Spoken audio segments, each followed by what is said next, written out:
Welcome to Queensland Raceway for this, the final round of the Queensland Touring Car Championship. It's a beautiful day in Queensland and we've got two races ahead on the program. But first, taking a look at the championship points as we head into it. Stuart Walker leading the way in Class A2. Chris Sharples leads the way on 1,107 points on Class A1's points. Stuart Walker leads the way in Class 2 with 934, and Class B goes to Mark Giorgio on 844 points. It's a big field of cars out there, 32 starting race 3. We had 35 start the weekend, and it's incredible to see so many cars out there as we take a look at the starting grid. Gary, Steve Hay leading the way on the progressive grid. Yeah, Brown in second spot, and he'll be out to try and knock off Sharples, because Sharples leads the series at the moment. We go back, Gary Lang there, Richard Creshman, some of the others, John Stradbroke in the BMW. So a lot of Commodores, a lot of BMWs, and the odd Falcon thrown in for good measure. Of course, brilliant cars these. We love to see them. It's been great to get up to Queensland as this grid rolls on through. And you can see Peter Jolly right down the back of it after some dramas. Shannon Kane as well. They'll be looking to work their way through as now we take the start here. Rolling start at Queensland Raceway for all of these races. Look for the Monaros to jump hard from the line, but it's going to be Steve Hay who leads them down into turn 1. So the rest of this big field comes sweeping in as well. Yeah, and Monaro's battling it out for second and third. Sharples comes across on the outside of Brown, takes that spot away, and it looks like another Monaro in there as well. And there we go back. And what I love about this category too is the look-alike colour schemes that they have amongst it. We've got a BMW there that's done in B&H colours. We've got the leading car obviously in the big bag of colours, and there's a leading Class B car, that Falcon in the Castrol livery further back in the field as well. Yep, Stephen Harper in the AU Falcon though. Gary Anger has started slowing in the red Monaro out of the exit of turn 2, so not sure what the drama is there as they come around the outside. Andrew Knight trying to hold position on the outside as we take a look on board with the car number 31 of Andrew Knight now. You can see, look at the start he got here. He's motoring through the field from the back half of it, round the outside of the Noel Wicks Tirana. Gets two of them on the outside of turn 2 as they start to blast down the back straight for the first time. So that was great to see as we go on board now with the 74 car of Gary Anger. You can just see out of 2, it's just dropped the revs and she's not going anywhere, the Monaro. Drama with that car. Of course, you don't want to be caught in the middle of that. You can get out as soon as you can. Everyone else doesn't care what you're doing. But now he's found a gear and he's off going again. So don't know what's going on there. He's got Hi Matt written on the helmet as well. So hi to Matt as we get back on board with the number 3 BMW of Lance Jurgelit. This one throws back to a very familiar livery to Australian touring car fans. The Diet Coke looking BMWs. They've got a pair of them out there running as a race team. That's a good way to do it. They ran a race team back in the Super Touring days. There's number 37 finding his way through, Stuart Walker in the A2 machine. Back on board. Because times worked out on their lap pace. Yep. And that's how they worked out. If you blow, the pre-designated time is for a Group A2 car, you're immediately in Group A1. Yes. And same thing for Group B into A2, etc. Keeps them in honest. Walkinshaw look like Commodore there as well, making his way through, and there's Harper in that Falcon in the leading car in Group B this weekend so far. As we go back on board with Knight, he's behind this group. He's just managed to make a position there down through turn 2, and just look at this angry pack. Harper in the middle of it as we go on board here down the inside on Madison Crow's car, and that has taken a position, but now Harper gets to the inside, so no sooner do you think you've made a position than you've lost it. Back on board with Knight. They're touching panels on the exit of the hairpin. How good's this? BMWs, V8s, all there together. Now the methodology with this thing is you're able to run a motor that, as long as it's the right specification and what's it called, family as the car that you're running, you can run it. It has to be able to run like that. Indeed, if you've got a Holden engine, you obviously put it in a Holden. That's it. You can't do the sports-centric throwing chefs in BMWs or anything like that. There's plenty of action going on there as well. As Knight's a little bit wide and loses a couple of positions. Yeah. More way of putting it. As we see here, Hark now continuing this drive in the middle of the group, though. Down the inside is going to take the position Mitchell Wooler in the E36. He's right up inside the top 10 in that BMW, leading the BMW Chargers. Richard Gresham down the inside of Phoenix. He's driving back through the field. He had some dramas in qualifying, had to start at the rear of the field, had a drama in race 1, pulled to the inside, had to start from the rear of the field again, and race 3 was his first chance to start from probably his more proper point in the pack. And running an older style BMW as well, against some of these newer cars, as we see here, the later models. Commodore getting around the outside of Madison Crowe as we go on board there, and Harper now working on the back of Chris Holt. Chris Holt on the Holden Commodore SV8 now under pressure as they go back down this long back straight. It's pretty quick down here at this back section of the circuit as you come under brakes to that hairpin. Right there going through turn 1, parking Mears. Yeah, he's going to try to get to the inside in the Tyre Busters car. They're the two leading Group A2 cars. Out for a championship, aren't they, as well? So there's a lot to do to battle for here. Stuart Walker is the one who's leading them in the championship, but these two really need to pick up some points as they battle further down the field. And there's the Tirana. How good is it to see two LJ Tiranas in this field, absolutely immaculately prepared, as well as we go on board the Falcon coming through turn 2. Look at the body roll on it as it comes out of the corner. So absolutely brilliant to see. We're looking in the rear view mirror as we can see the car coming towards us. Mark Giorgio trying to keep an eye on that one, and someone's gone off there. I think this is Madison Crowe, well and truly wide of the hairpin, overshot into the gravel trap, keeps the boot into it, powers it out the other side, a little bit of corrections, and manages to get back on track. So plenty going on all the way through the field, Gary. You call a proper tank slap for that one. That was a big one, wasn't it? Get back on the back straight. You can see here, lost position to the 555 Tirana of Noel Wicks. Mark Giorgio in behind in the EF Falcon. So that's an interesting comparison, a 6-cylinder Tirana and a V8 Falcon. They're battling hard though as Holt. Lots of smoke from the rear of that thing. That's probably not a good sign. We're going to take an ad break here quickly on Blendline TV with the Queensland Touring Car Championship. We hope you're enjoying all the action. We'll be back on the other side. The race continues here at Queensland Raceway in Queensland Touring Car Championship. There's the 11, looks like a little drama with that particular car. That's Shannon Kane, his Commodore. We go back on board with Gary Anger. Working the way back through the field on the back of the 131 BMW, that's Piers Harrix. And he's going to move to the inside and take the position down into the hairpin. So Anger went all the way back to pretty much the rear of the field after that drama out of turn 2, and has been able to drive his way back inside the top 10 at the moment.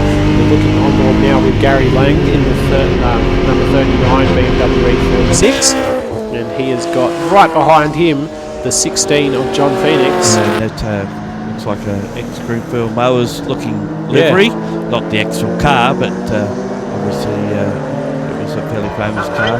Started life as a factory BMW, and then moved on to privateer hands.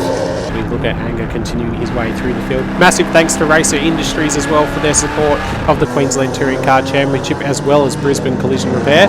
As we can see, Anger now is going to work his way through and past Myers on the back straight, second of the back straight, back straight. I don't know what you call them all here at Queensland Raceway. And out of the corner now, that's out of Snake Gully, 4 and 5, and they head down to turn 6. If you go straight ahead, you'll end up at Amberley Air Force Base. They come back out onto the straight.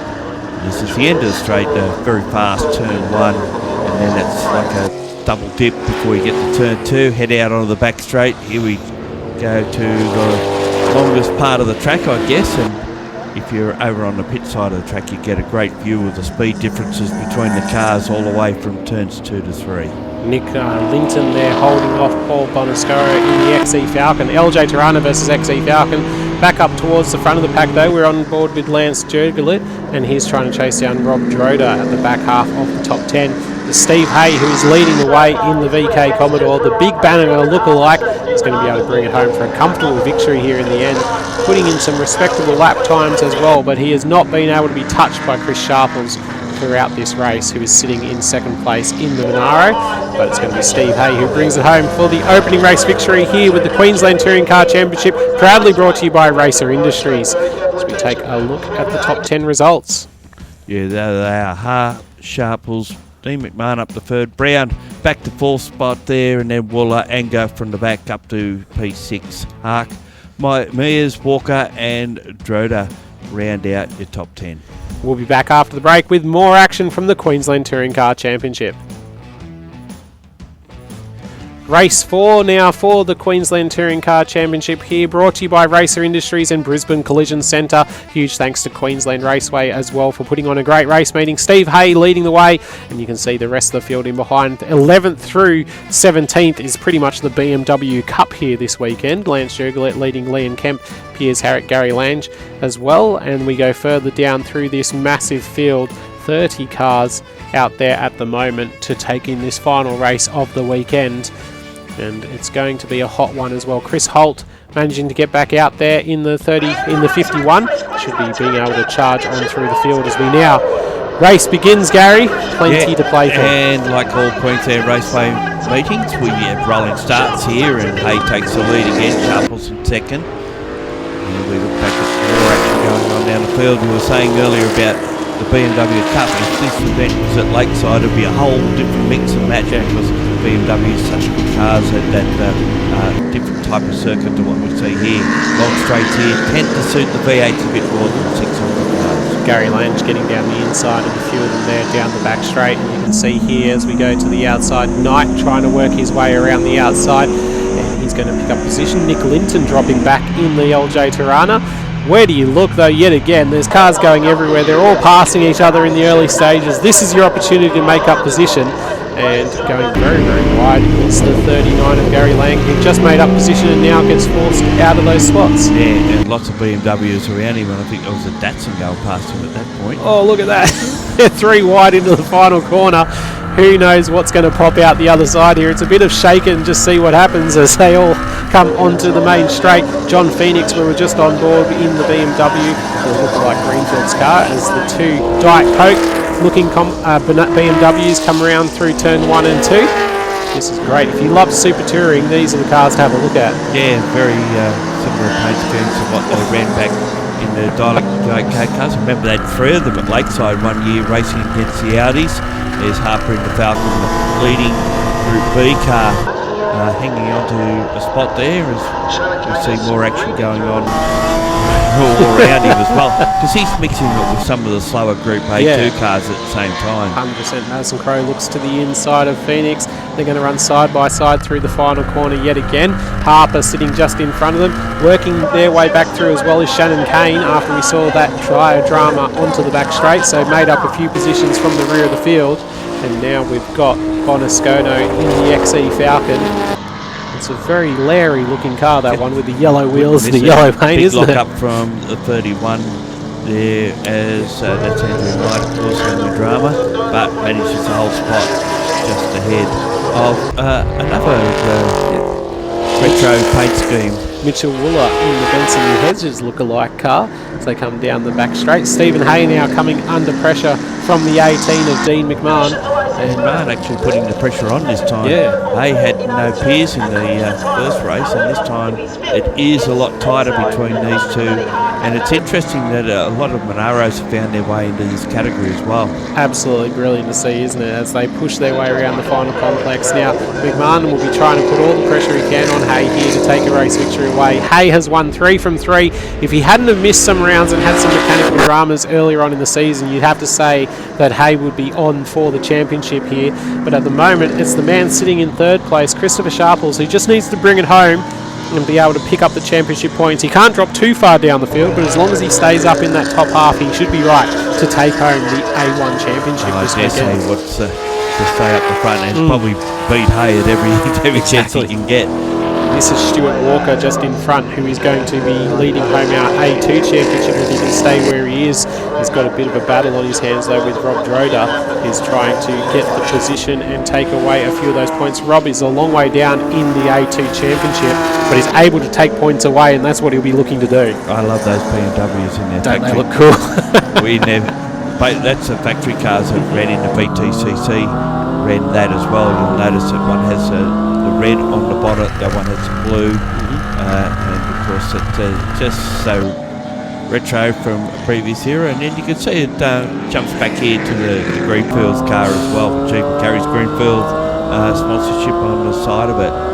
Chasing down Les Hannafin in the VK Commodore as well as we go back towards the front. The VK Commodore now under pressure. Steve Hay, he's got a bad run onto the back straight, and McMahon's going to look to the inside, side by side into the hairpin, and he has to sit back in behind. So Steve Hay fending off this intense attack here in this final race of the season. Yeah, it looked like he almost got squeezed there, but when you look at it from the side on, you can see that Hay had the line. He just wasn't going to let him slip down the inside.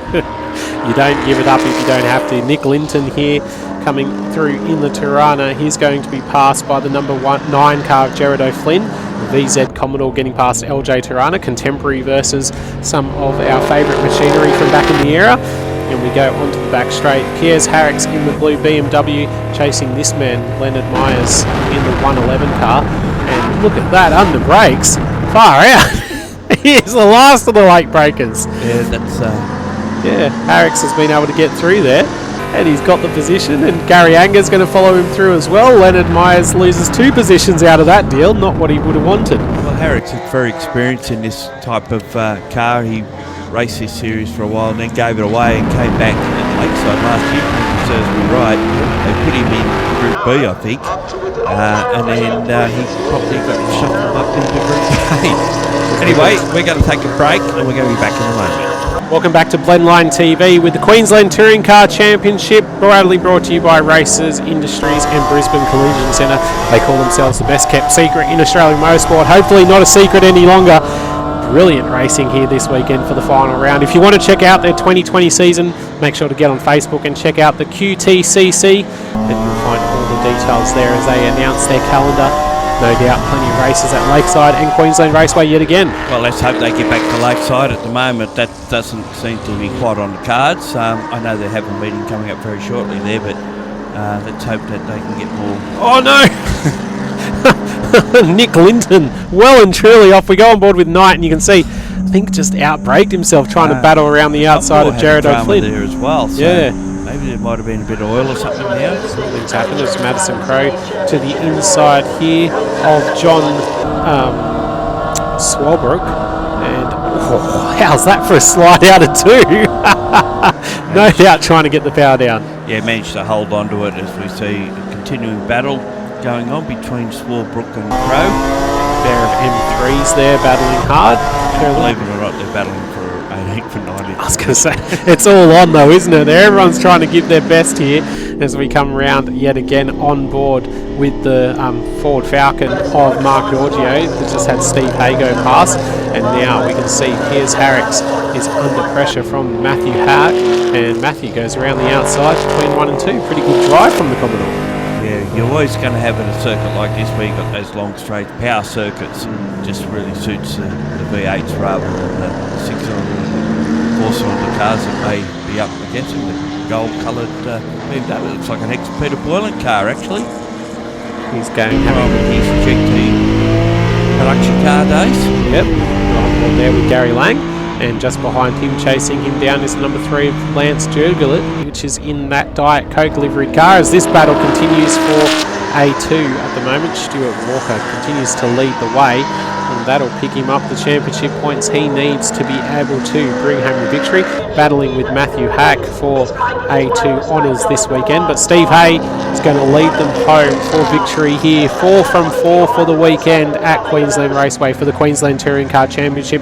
Appropriate that he should pass the man who is going to take home victory in Class B as well, Stephen Harper, as they come across the line. What a great weekend of racing. Yeah, and he's done it 2 races in a row where he's passed the Group B leader right in sight of the checkered flag. We see McMahon coming home in first place. Sharp's just been behind him. There are the official results.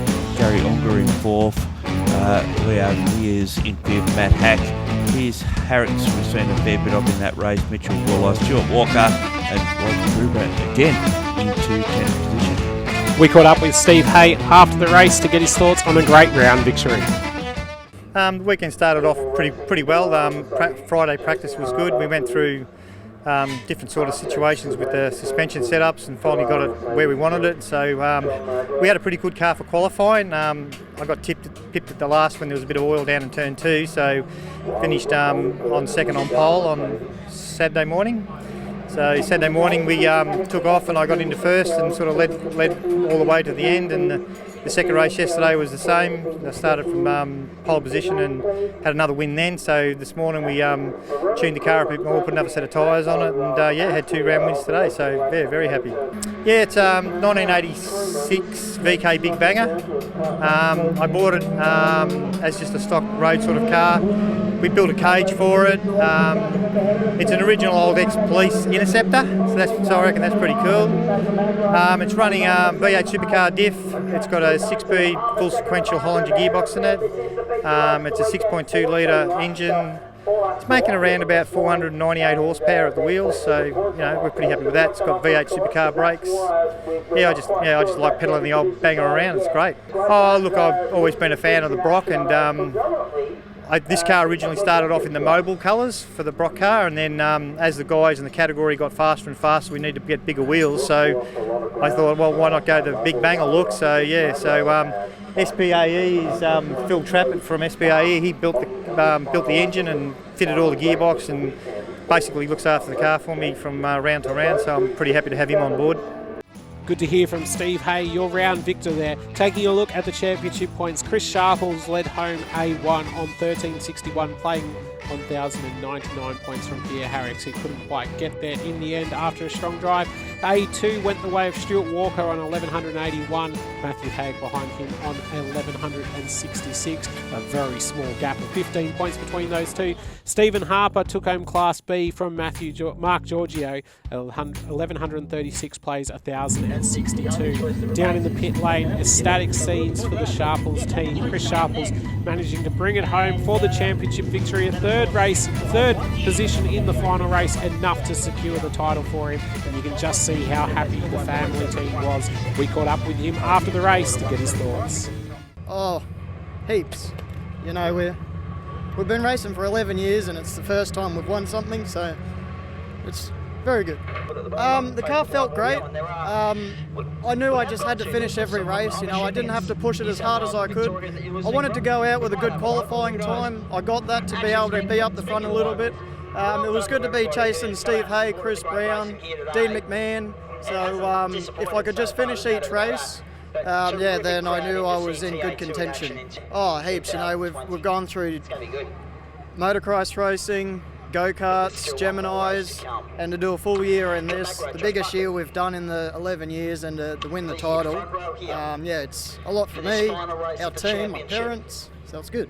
To be able to put the car on the track, race every meeting, a lot. It's great fun, Congratulations as well to our Class B victor, Stephen Harper, in the AU Falcon. We caught up with him to find out what it's like to take home the championship crown. It actually means a lot because it's not so much the trophy and come first. It's I can move forward next year and hopefully get a bit more sponsorship and things like that, which makes life a lot easier, And we've had a pretty good weekend. Started off pretty rough. We had engine dramas. We were here till midnight Friday night, opening up the engine and fixing it up. But got on track in the morning. Car didn't feel great in qualifying, but first race we just sent it, let it go, and got four firsts for the weekend, so we're pretty happy. It's pretty standard actually. It's got a couple of bolt-on things. We've put new cam and things in it, which has made life a lot easier this year. But overall, it's a stock car with upgraded suspension and brakes. I love the old Longhurst livery. It looks great. So I thought something different, bright, stands out, looks unreal on track, and gets a lot of comments. So. Well, QTCC was the first time I'd raced. I'd done some sprints in a Skyline before that, but racing-wise, this is my third season, and we built the car up slowly over the 3 seasons to where it is now, and we'll go to A2 next year. It's great for the team, all the guys, and my daughter especially. She comes out all the time, helps me. My next door neighbour Rob, he's always helping. And I've also got to say a big thanks to my sponsors, Wemrian Timbers and CMH Electrical. They make life so much easier. I couldn't do it by myself, so the help is much appreciated. That's all we've got time for here on Blendline TV from the Queensland Touring Car Championship, proudly brought to you by Racer Industries and Brisbane Collision Centre. We hope you've enjoyed all the action. Make sure to check out the Facebook page and website for more about these impressive cars. Joining me, Daniel Beckersell, in commentary was Gary O'Brien. We hope you've enjoyed the show. Bye for now.